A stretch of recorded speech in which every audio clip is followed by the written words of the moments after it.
ଜୟ ଜଗନ୍ନାଥ। ବନ୍ଧୁଗଣ, ତୁଳସୀଙ୍କ ପାଇଁ ରାମ ରୂପ ନେଲେ ମହାପ୍ରଭୁ।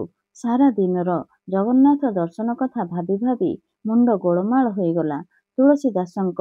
ପୁଣି ଭାବିଲେ, ମହାତ୍ମା ବାଲ୍ମୀକି କ'ଣ ଆଉ ଭୁଲ ଲେଖିଛନ୍ତି? ଏକଥା ତ ସମ୍ଭବ ନୁହେଁ।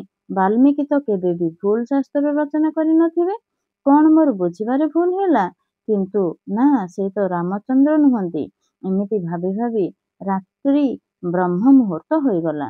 ବ୍ରହ୍ମ ମୁହୂର୍ତ୍ତ ହେଉ ହେଉ ତୁଳସୀ ଦାସ ଉଠି ନିତ୍ୟକର୍ମ ସାରିବା କଥା, ମାତ୍ର ଶରୀର ଅବଣ ଲାଗୁଛି ଭାବି ତୁଳସୀ ଉଠି ନ ଯାଇ ଟିକିଏ ଢୋଳେଇ ପଡ଼ିଲେ।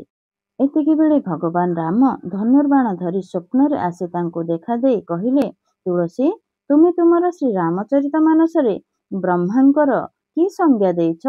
ପୁଣି ରାମଚନ୍ଦ୍ର ପଚାରିଲେ, ତୁମେ ଶ୍ରୀରାମଚରିତମାନସରେ ସୁଗୁଣ ଓ ନିର୍ଗୁଣ ରୂପକୁ କି ଚିତ୍ର ଦେଇଛ? ମୋର ରାମ ରୂପ ଆଉ ଜଗନ୍ନାଥ ରୂପ ମଧ୍ୟରେ ପାର୍ଥକ୍ୟ କ'ଣ? ଭକ୍ତ ପାଇଁ ମୁଁ ରାମ ରୂପ ନେଇଛି, କୃଷ୍ଣ ରୂପ ଧରିଛି, ଏକଥା କ'ଣ ତୁମେ ବୁଝିପାରିନାହଁ? ତୁଳସୀଦାସଙ୍କ ଚେତନା ଆସିଲା। ହଠାତ୍ ତାଙ୍କର ନିଦ୍ରା ଭଙ୍ଗ ହେଲା।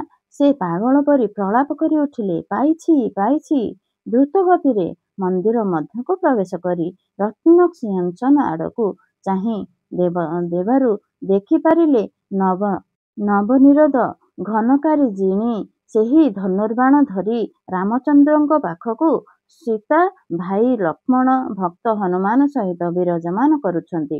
ତୁଳସୀଦାସ ଆନନ୍ଦରେ ବିଭୋର ସାଷ୍ଟାଙ୍ଗ ପ୍ରଣିପାତ କଲେ। ସନ୍ଥ ତୁଳସୀଦାସ ଚଉରାଠାରୁ ନୀଳଚକ୍ର ଧ୍ୱଜା ଦେଖୁ ହୋଇଗଲେ। ଜଗନ୍ନାଥଙ୍କୁ ତୁଳସୀ ଦେଖି ଆହୁରି ଆନନ୍ଦ ହୋଇଗଲେ। ସେହି ଦିନଠାରୁ ତୁଳସୀ ଚଉରାଠାରେ ଚକ୍ର ଦର୍ଶନ ଭକ୍ତମାନଙ୍କ ମଧ୍ୟରେ ପ୍ରସିଦ୍ଧ ହେଲା। ଜୟ ଜଗନ୍ନାଥ।